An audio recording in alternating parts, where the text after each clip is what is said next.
अच्छा, फिर ये इतने मुतालबात मंजूर भी हो गए, फिर नाराज क्यों है? क्यों अब वो बोल रहे हैं कि धांधली ज़दा इलेक्शन है, इसको रिजाइन करके फ्रेश इलेक्शन होने चाहिए? 2 दिन पहले जो मौलाना साहब ने बातें की, ये बात जो है धांधली ज़दा इलेक्शन की बात मौलाना फजल रहमान कर रहे हैं, पीटीआई नहीं कर रही। शाह खान अब्बासी कर रहे हैं, लेकिन पीटीआई नहीं कर रही। पीटीआई खुद ये उसकी अंडर टेबल जो है वो डील हो चुकी है।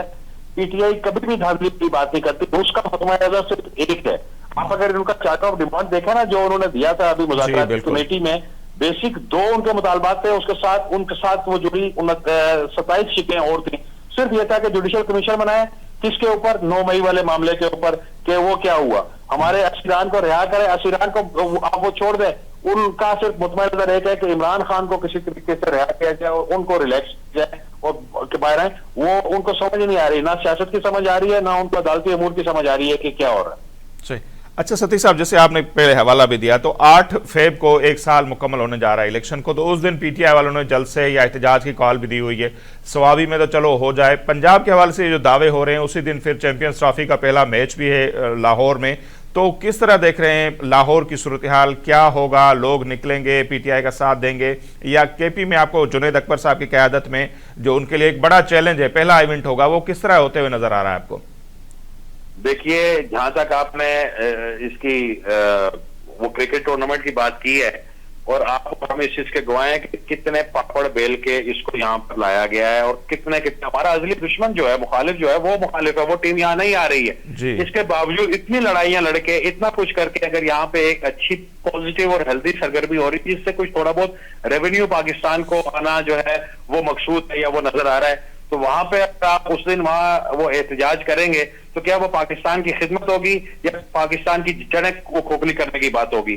जहां तक रही बात 1 साल मुकम्मल हो गया है, देखिए 1 साल में वो मैं तो समझता हूं कि नून लीग को भी, पीपल्स पार्टी को भी, और ये जो जेयू अपना जो पीटीआई है, इसको भी अपना लोगों को बताना चाहिए कि 1 साल में हमने क्या किया। अगर ये सारी जो तो पीपल्स पार्टी के पास वो सिर्फ जो है वो पंजाब है, तो वो करे, वो लोगों को ये जो वोटर्स है उनका हक है। दूसरी जहां तक मैं बात, वो आपने सवाल किया ना कि केपीके में क्या इम्पैक्ट वो पड़ेगा। अब तो सवाल ये है ना कि हम तो उसको इवेलुएट करेंगे, गेज उस वक्त करेंगे कि जब हुकूमत भी आपकी है, जब लोग भी आपके हैं, सरकारी वसाइल भी, सरकारी मुलाजमीन भी आपके हैं, तो आप बताएं कि आप केपीके में कितना बड़ा पावर शो करके बताएंगे, और आपका वहां पे डिमांड जो है वो क्या होगी? डिमांड सिर्फ एक है कि इमरान खान को रिहा करो। इमरान खान को मेरा ख्याल है कि अगर कायदे आजम भी वापस आ जाए ना, तो वो भी उनको इस पोजीशन में कोई रिलैक्सेशन देने के वो पोजीशन में नहीं होंगे। अच्छा सर, बातें तो ये भी चल रही कि सवाबी वाले जलसे में शायद आने वाली कोई तहरीक वगैरह उसके लेके ऐलान हो, कोई डेडलाइन वगैरह भी दी जाए, इस तरह का कोई इम्कान आपको नजर आ रहा है? देखिए, तहरीक कोई भी जमात अकेले नहीं चलाती, उसको अवामी सपोर्ट चाहिए। इस वक्त पीटीआई का क्या वो मतमा नजर है, उसका टारगेट क्या है? क्या वो महंगाई की बात कर रही है? क्या वो बेरोजगारी की बात कर रही है?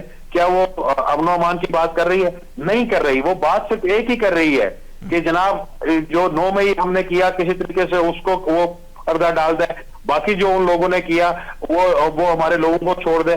कैसे छोड़ दे? जब आपके पास एक मौका था, आप मुज़ाकराती वहां टेबल पे बैठे थे, तो वहां जाके साबित करते ना कि आपके ये लोग हैं, ये अंदर है, इनको करे बाहर। वो सिवाय इमरान खान की या बानी पीटीआई के रिहाई के अलावा किसी की बात नहीं कर रहे। वो तो शाह महमूद कुरैशी की बात नहीं कर रहे, वो तो उसकी यास्मीन राशिद की बात नहीं कर रहे, वो जो सेनेटर चौधरी साहब पंजाब के, उनकी बात नहीं कर रहे।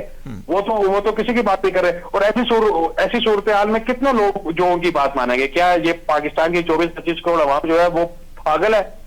क्या ये उनके घर में राशन डालते हैं? लोगों के घर छापे पड़ रहे हैं, कभी किसी ने पूछा उसको? तो मेरा नहीं ख्याल कि इसका कोई इम्पैक्ट होगा सर।